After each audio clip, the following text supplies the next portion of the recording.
पर ऐसी खबरें सामने आ रही हैं, बलिया हो, गाजीपुर हो, दूसरे जिलों के अंदर कानपुर, उन्नाव, जहां पर शव का अंतिम संस्कार किए बगैर पानी के अंदर, नदी के अंदर शवों को फेंक दिया गया। उनकी तस्वीरें आ रही हैं।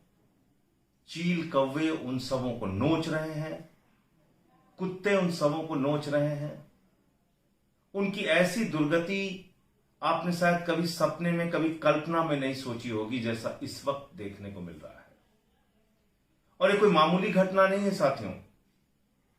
एक खबर आज अखबारों में सामने आई है, दैनिक भास्कर की यह खबर है। 1140 किलोमीटर में गंगा के किनारे 27 जिलों का इन्होंने आकलन किया है। गंगा के किनारे 27 जिलों में नदी के घाटों पर लगभग 2000 शव पाए गए हैं, 2000 लाशें पाई गई हैं। आप कल्पना कीजिए इस घटना की भयावहता का। आप कल्पना कीजिए बदइंतजामी की भयावहता का। आप कल्पना कीजिए कि इंसान के साथ जानवरों से ज्यादा बदतर व्यवहार हो रहा है। और इन सब के बावजूद हमारी उत्तर प्रदेश की सरकार वाहवाही लूटने में लगी हुई है और दावे कर रही है कि WHO ने हमारी ये तारीफ की।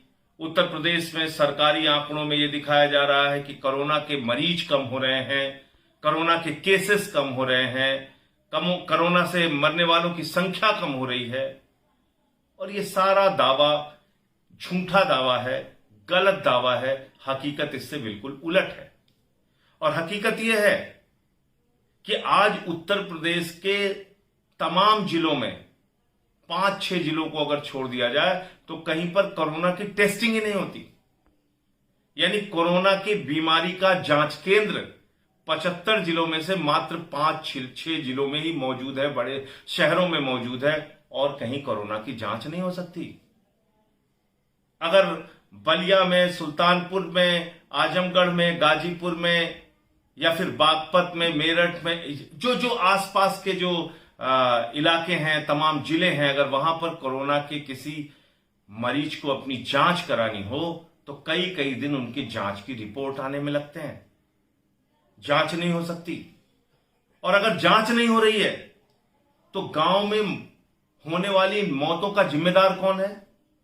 गांव में होने वाली इन मौतों को चिकित्सीय सुविधा क्या मिल रही है? हॉस्पिटल क्या मिल रहा है? डॉक्टर क्या मिल रहे हैं? ऑक्सीजन क्या मिल रहा है? वेंटिलेटर क्या मिल रहा है? दवाएं क्या मिल रही हैं? किसको पता चलेगा? अब गाजीपुर में ये जो लाशें पाई गई हैं, इनकी जो मौतें हुई हैं, किन कारणों से हुई हैं, क्या पता इसका? उन्नाव में नदी के घाट के किनारे बालू के नीचे इन शवों को दबा दिया गया। आप शवों को बालू से ढक सकते हैं, छिपा सकते हैं, लेकिन अपनी कमियों को छिपाने से समस्या का समाधान नहीं होगा। यह उत्तर प्रदेश की सरकार को, योगी आदित्यनाथ जी को समझना चाहिए। आप कोरोना की जांच पर रोक लगा देंगे, कोरोना की रिपोर्ट कम आएगी, कोरोना के नंबर कम आएंगे, इससे कोरोना की बीमारी कम नहीं होगी, इससे मरने वालों की संख्या कम नहीं होगी, इससे उत्तर प्रदेश में कोरोना की भयावहता कम नहीं होगी, बल्कि यह लगातार और बढ़ेगी और भयानक रूप लेगी। जो मौत के आंकड़े सरकार दिखा रही है और जो मौत के आंकड़े वास्तव में हैं, यह मेरठ की रिपोर्ट है। 25 तारीख को सरकारी आंकड़ों में 7 मृत्यु दिखाई गई कोरोना से, जबकि शमशान पर जो कोरोना के से मरने वाले, कोरोना से जिन लोगों की मृत्यु होती है, उनके लिए जो शमशान बनाया जाता है, उस शमशान पे 25 लाशें जलाई गई। 26 तारीख को 2 मौतों का आंकड़ा दिखाया गया, 33 शमशान पर शव जलाए गए। 27 को 4 दिखाया गया सरकारी आंकड़ा और 18 शव जलाए गए। 28 को 3 दिखाया गया, 16 शव जलाए गए। 29 को 5 दिखाया गया और 25 शव जलाए गए। 30 को 5 दिखाया गया और 19 जलाए गए। 1 तारीख को 3 दिखाया गया और 27 जलाए गए। 2 तारीख को 7 दिखाया गया और 27 जलाए गए। इस प्रकार से ये तमाम, और ये इसी तरह की खबरें गोरखपुर में 15 गुना ज्यादा मौतें हुई हैं सरकारी रिकॉर्ड से। यानी सरकारी रिकॉर्ड में जो मौतें दिखाई गई हैं उससे 15 गुना ज्यादा मौतें हुई हैं। शमशान में वो शव जलाए गए हैं। लखनऊ में 10 गुना ज्यादा, यानी सरकारी आंकड़ों में जो मौतें दिखाई गई हैं उससे 10 गुना ज्यादा मौतें हुई हैं। 1500 लोगों की 10 दिन में 1500 लोगों के शव जलाए गए। कानपुर में 5 गुना ज्यादा, सरकारी आंकड़े जो दिखाए गए उससे 5 गुना ज्यादा शव जलाए गए।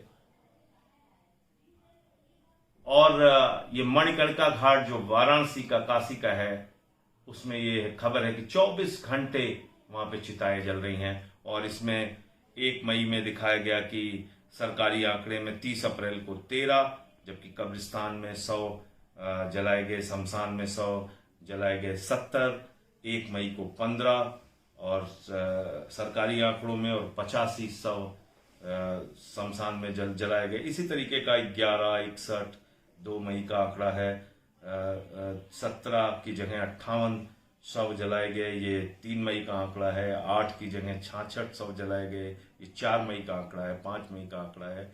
9 सरकारी आंकड़े में दिखाए गए और 73 जलाए गए। और झांसी और भी भयानक हालत में है। यहां तो बिल्कुल सरकारी आंकड़ों को छिपाया गया। 25 तारीख को 500 दिखाए गए और 97 शव जलाए गए। 26 तारीख को 700 दिखाए गए, 27 तारीख को 700 दिखाए गए और 92 शव जलाए गए।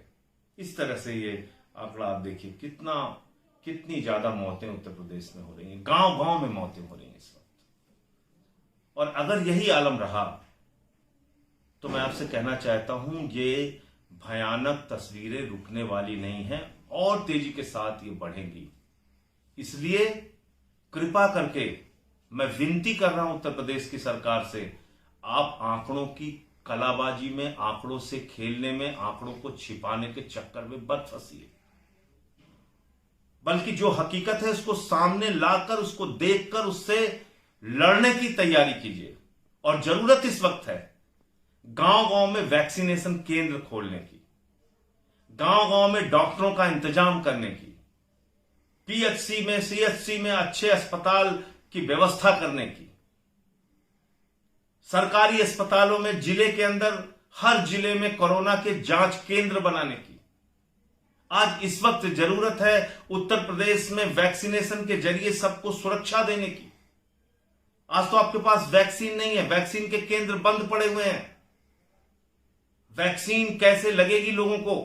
आपने ऑनलाइन सिस्टम कर दिया है। एक गरीब आदमी, आप मुझे बताइए कैसे वो ऑनलाइन अपना नाम दर्ज कराएगा, कैसे उसको वैक्सीन लग पाएगी? तो ये वैक्सीनेशन के लिए जितने नियम आपने बना दिए, ये तो एक सामान्य आदमी, गांव का आदमी उत्तर प्रदेश में फॉलो कर ही नहीं सकता। इसको वो कैसे पालन करेगा और कैसे उसको वैक्सीन लगेगी? इसके बारे में तत्काल कोई कदम उठाने की जरूरत है। जिलों में ऑक्सीजन का इंतजाम हो, बेड का इंतजाम हो, वेंटिलेटर का इंतजाम हो, तो ये मौतें रुक सकती हैं। तो आपको नदी के घाट के किनारे ये मरने वाले लोगों के दृश्य, उनकी शव, ये जो दिख रहे हैं, ये तस्वीरें तब रुक सकती हैं। जिन लोगों को इस कोरोना की महामारी में अपनी जान गंवानी पड़ रही है, कम से कम उनको अंतिम संस्कार की तो व्यवस्था हो जाए।